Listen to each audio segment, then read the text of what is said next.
Well, it happened. He saw the video and all of the coins were updated. A couple weeks ago, I posted a video where I went through all the secret coins in Geometry Dash Sub-Zero and explained why I thought they were poorly designed. The video was definitely a little exaggerated, but I wanted to express my genuine concerns while also keeping things entertaining. If you look past all the yelling, I provided valid criticism for every coin in the game, touching on why I didn't like them as well as what I would have done to make them better. The original video idea was a total joke, but I'm really happy with how insightful the final product ended up being. Now, I'll be honest. When I posted that video, I totally expected it to flop, and I was prepared for that from the very beginning.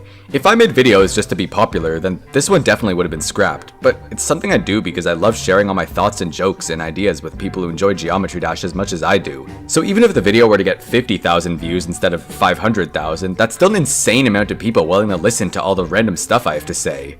So up went the video, and it had the best performance in the entire history of my channel. By the next morning, the video was number 41 on trending and even getting down all the way to 21 in Canada. It performed like 3 times as well as my other videos, and people were actually watching it the whole way through.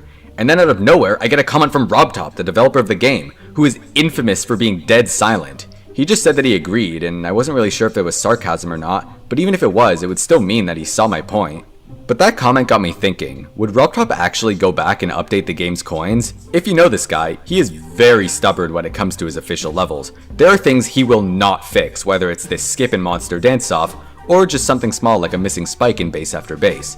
Because even if they're unintentional, they're locked into being part of the level now. But there is one thing that I also secretly knew. You see, while I was working on the video, RobTop was going through all the free versions of Geometry Dash and updating them. This was most likely done because Google Play and Apple both said that they were going to start taking down games that haven't been updated in a while, so although 2.2 still needs more work, the least Rob could do is go back and make sure that the free games are safe, especially since they're more popular anyways. This also let us get our hands on some small new 2.2 features, like the updated icon kit as well as the entire level editor, which granted, I still can't figure out how to use because what are these checkboxes? What is this? What is this? Why is this group purple? Why is there no help text here? Why does this trigger have a second page? And oh my god, it just keeps going. Anyways, when I uploaded the video, Rob had finished updating every single free app with the exception of one, Geometry Dash Sub-Zero. I was actually worried that he would update the game before my video was out, which would ruin the whole part about Power Trip's broken second coin.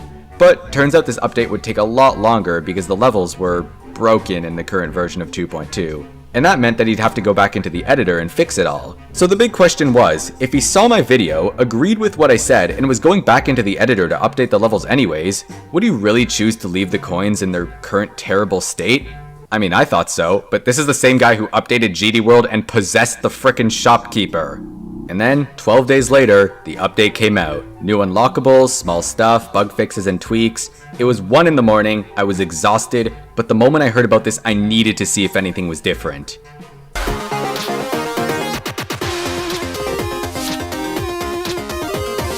Yep, something happened alright. At this point, I was shaking. I played through all 3 of the levels, and I kid you not, every coin was changed in some way. Except for that last one and press start because it was already good, but still, every other coin. Not just 1 or 2, he went back and fixed all of them. Sure enough, this made its way around the GD community, and the response was overwhelmingly positive.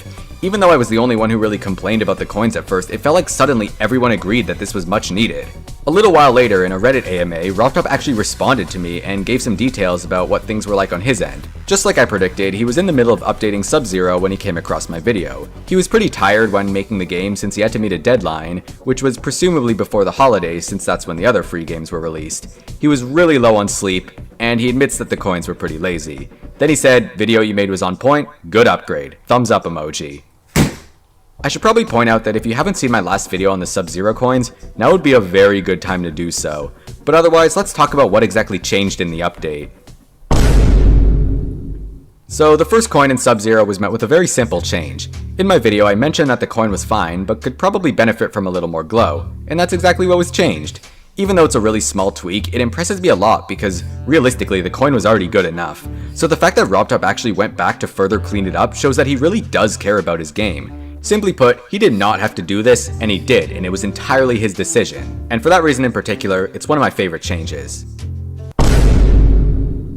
The second coin in Press Start was the first change that legitimately blew me away. The way you get the coin hasn't changed, but now it's always visible even before you reveal the hidden path. And this was all it really needed, because now you actually have a motive to explore this part of the level a little. You're not directly told how to get the coin, you just know that it's in the area. And from there, it's a matter of finding a spot where you can safely fall off the normal path. It's crazy how much this coin was improved by simply leaving it visible. Psych, this was the only coin that wasn't changed. It was already fine, so what was he gonna do? Move it to the lower part? If you watched my last video, you know that this coin was where I started to break down. You jump into this random wall, then a coin pops up. In the video I said that there's no indication at all, but you guys pointed out that there's actually a little sparkle here. Very helpful, Rob. And guys, I'm proud to report, we got a red circle. There's a red circle on the wall now. The coin's still pretty hidden, but I think if it was just sitting there like press start, it would be a little too obvious. So this actually works.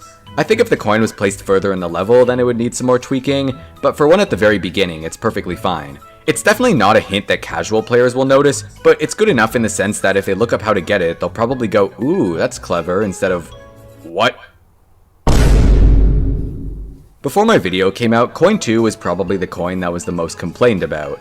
And you can't blame anyone, because it's actually really hard to get. And based on what we know now, it probably wasn't even tested that much. So, we got a nerf! The key is lower down now, and a lot easier to see.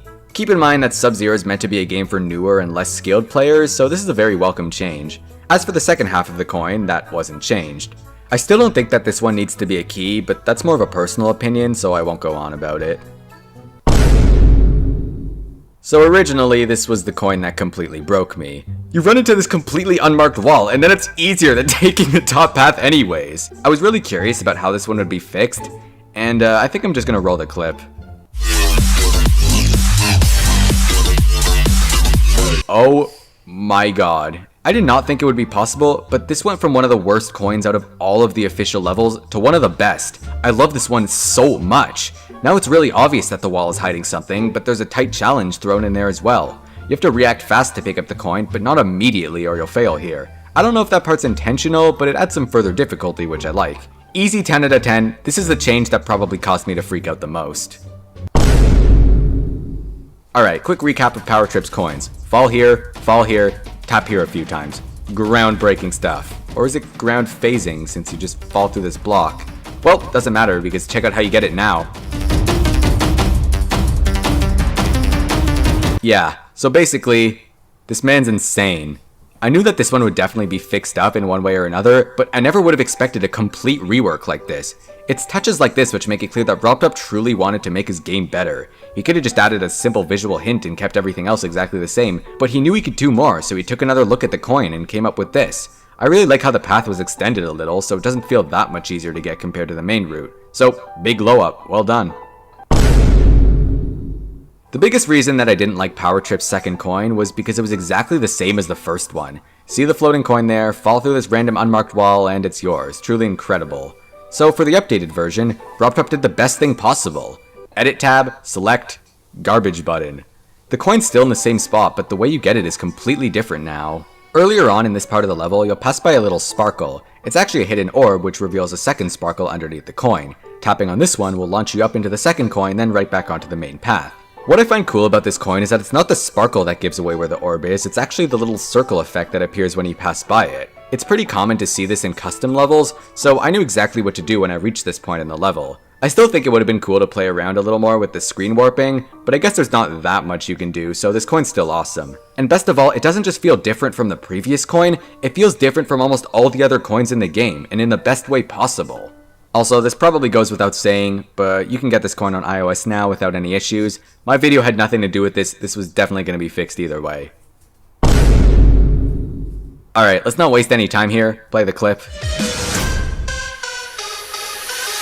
Yeah, he actually did it. He moved the coin.